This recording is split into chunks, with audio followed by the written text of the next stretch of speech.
nhớ trong đó nhớ trong đó cái chụp nhiều đó là chị biết họ sống đó đó là chị biết sau giờ chín lo thì giờ chín chợ ở rau mỏ nó bỏ cho xe chậm cho nó trong đấy ạ đó là gì nhà nó bé từ giờ gì họ chơi rồi tụt tôi nó chị biết họ lại theo tôm họ chờ nó lên thì là nó là chợ chọn cũng một sai nó bé mù họ lại theo họ chờ rồi đi chờ nó nọ ở trong cao cả này chứ bây giờ nó chỉ lấy tiền nó đợi trong trắng nó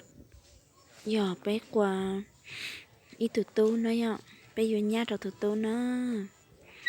bây giờ ta hẳn về lại ta chỉ ta mới sẽ hậu chị ta hậu thì nó nhở chị giờ nó món bê ta chị vô lò hậu trong nó chỉ lấy tiền tại nó mua dị chợ bông thế nó nhở dị chợ mâm mỏ nó trong thế nó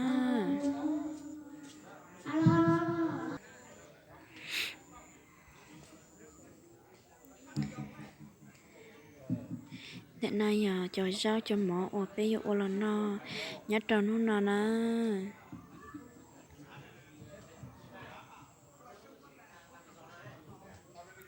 để bên này chị nó trong cha chị giờ lên nó lại xin cho bây giờ nó cho nó lên nó lại xin nó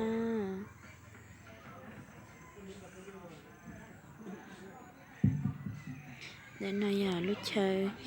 ít tuổi chú rể thì cô giàu quá là sợ như thế nào nãy ạ thì hùng gạo tê ở xí nhất trong khó chơi nó nữa lên thì là lại là chị là chị chọn một sai thì là ban đăng ký được của thiên á thì là comment thì sẽ được của thiên ấy ạ để mua lỗ chẳng tao đó này à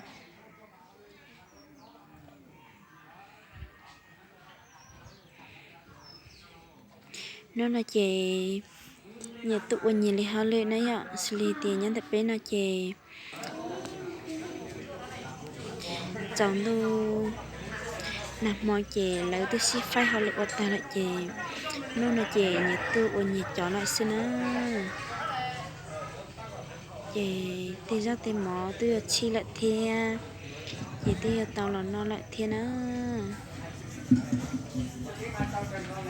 biết chị nó tao cha rồi nó lên nó lại xíu nó xử lý hết tiền ít bùa mầm cái hậu lại xin đấy ạ dần tao cha thì ít bùa ít ấm mầm tê xưa